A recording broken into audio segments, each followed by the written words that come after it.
Bom, pessoal, nesse segundo vídeo eu vou falar sobre indutores, né? Esse vídeo está sendo gravado como apoio ao curso de circuitos elétricos do curso de engenharia mecânica do Instituto Federal de Araraquara, tá? Da mesma maneira que a gente falou sobre capacitores, nós vamos dar uma falada, uma revisada geral aqui sobre indutores, para depois a gente falar o seu comportamento, né, nos circuitos que a gente vai usar. Então, os indutores são elementos que vão aparecer no nosso circuito. E depois nós vamos falar algumas coisas também sobre a relação corrente e tensão no indutor, tá? Bom, a indutância é uma característica física que aparece naturalmente em qualquer condutor que está sendo percorrido por uma corrente elétrica. Nesse caso que eu representei um fio, né? Um condutor elétrico aqui, de cobre, por exemplo. Uma corrente percorrendo esse fio, constante. Então, nesse fio vai aparecer, de acordo com a regra da mão direita, né? A regra da mão direita, o dedão indica o sentido da corrente, e os dedos aqui indicam o sentido do campo. Então, linhas de campo estão chegando aqui e estão fazendo esse sentido aqui, né? Se eu representar o fio de topo, aqui eu estou olhando o fio, a corrente vem vindo para mim. Então, de acordo com a regra da mão direita, eu tenho um campo nesse sentido aqui no fio. E nessa outra representação aqui, eu tenho uma corrente fazendo isso aqui, né? Tá? Então, um fio percorrido por uma corrente elétrica gera um campo magnético ao seu redor, tá? Isso é uma lei física, né? Isso é uma lei da natureza. Se eu pegar agora esse fio e quiser melhorar, que esse fio realmente funcione como um indutor, como alguma coisa que vai gerar campo magnético, né? Então eu vou fazer o seguinte, eu vou pegar esse fio e vou enrolar. Esse é um dos tipos de indutor, né? Chamado de solenoide, né? Eu vou enrolar esse fio, então, dando várias espiras, fazendo várias espiras. E aí, se a gente considerar que tem uma corrente aqui, entrando aqui no fio, né? Uma corrente I. Então a corrente está entrando aqui, aqui ela está descendo, aqui ela está subindo, aqui ela está descendo, aqui ela está subindo. Se você for aplicar a regra da mão direita em todo o fio, então vamos pegar nesse trechinho aqui, né? A corrente está descendo, a gente vai ver que sempre vão ser criadas linhas de campo nesse sentido aqui, né? Então vão ser criadas linhas de campo nesse sentido aqui, ó. As linhas de campo vão se concentrar no interior do solenoide, tá? No interior do indutor. E tudo vai se passar como se ele fosse um ímã, tá? Com o polo norte aqui e o polo sul aqui. Então ele se comporta como se fosse um ímã, né? Agora, se você lembrar da lei de Lenz, né? A lei de Lenz diz que um condutor, quando nas imediações de um campo magnético que varia, um campo magnético que muda de intensidade, esse indutor é percorrido por uma corrente, né? Aparece uma tensão induzida. Então, a lei da indução eletromagnética da lei de Lenz. Sempre que eu tiver um fio, um condutor, perto de um ímã, né? Imagina que isso aqui é um ímã, né? Sempre que eu aproximar ou afastar o ímã do condutor, vai acontecer a geração de corrente elétrica no condutor, tá? Então, vamos ver o que acontece se esse campo magnético que está dentro do indutor aqui sofrer variação, né? Se ele sofrer variação, ou seja, se a corrente for variável, né, vai aparecer uma tensão induzida aqui no indutor, mais aqui, menos aqui, uma tensão E, e essa tensão E, ela vai ser dada pela variação, né, do fluxo magnético dentro do indutor, menos dφ dt, onde φ é B, o campo magnético, vezes a área das espiras, vezes o número de espiras, tá? Então, variou B, varia E, tá? Aparece uma tensão induzida aqui, de tal modo que se essa corrente estiver nesse sentido, vai aparecer um campo magnético aqui. Se a corrente estiver variando, o indutor vai gerar uma tensão no sentido de tentar cancelar essa corrente que eu estou jogando aí, tá? Então, veja que essa tensão, né, quando se I for variável, né, se I for variável, vamos chamar I de T, então, né, I de T, vai aparecer uma tensão no indutor V de T, ou VL, vou chamar VL de T, né? A tensão no indutor. Indutor sempre é representado pela letra L, né? Que é a indutância L vezes DI, I de T, né? DI dt, tá? Então, a tensão induzida no indutor, ela é a indutância vezes a variação da corrente no tempo, tá? Ao contrário do capacitor. O capacitor, a corrente era C dV dt. No indutor, a tensão é L dI dt, tá? Então, o L é chamado de indutância. Indutância. Como o capacitor tinha capacitância, o indutor tem indutância, que é a característica principal do indutor, só depende da maneira como ele foi construído, né? Depende do número de espiras, da área, da quantidade de fios, se essas espiras estão bem pertinhas ou bem separadas, tá? E a unidade da indutância, a unidade que a gente usa é o Henry, né? Henry. E o símbolo é um H, tá? Então, a gente vai encontrar da mesma forma milihenry, tá?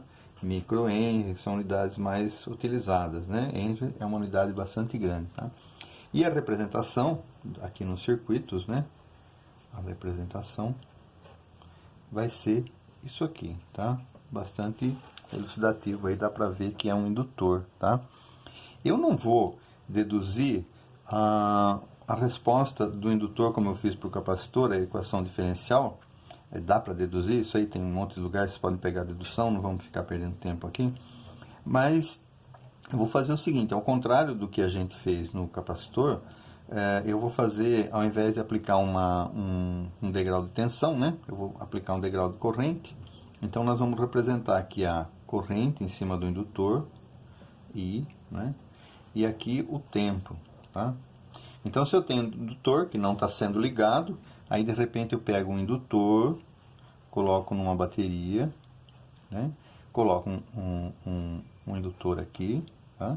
E coloco uma chave aqui para ligar num tempo igual a zero, né? E vou medir a corrente em cima do indutor, tá? Vou medir a corrente em cima do indutor. Depois eu posso fazer com a tensão também. O que vai acontecer? Quando eu começo a tentar jogar a corrente no indutor, esse indutor vai reagir, né?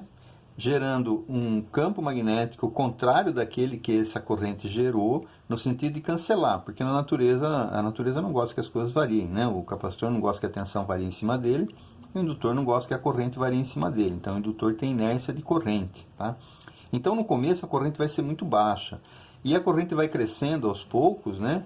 E toda essa energia que está sendo jogada para o indutor vai sendo acumulada no campo magnético que está sendo formado aqui dentro. Tá? No capacitor, a energia era acumulada em forma de campo elétrico, né?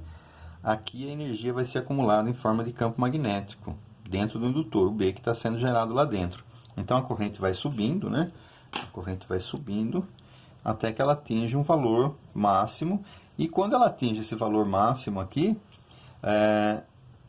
o I máximo aqui, o indutor passa a se comportar como se fosse um curto-circuito. A gente diz que o indutor foi saturado. Ele está saturado, então ele passa a se comportar como um curto-circuito. E uma vez que esse circuito carregou o indutor está totalmente carregado com seu campo elétrico, esse circuito não vai querer que seja desligado. Se você tentar desligar esse circuito, o indutor vai fazer o que com essa energia armazenada aí, né? Então, se você tentar desligar essa chave aqui, depois que passou um certo tempinho, o indutor tenta manter a corrente em cima dele. Ele tem inércia de corrente, ele não quer que a corrente diminua. Assim como o capacitor não quer que a tensão mude em cima dele, o indutor não quer que a corrente mude em cima dele. Então, o que vai acontecer? Ao que você tentar abrir essa chave aqui, você vai notar um faiscamento na chave aqui, um arco voltaico tentando manter a condução através do ar.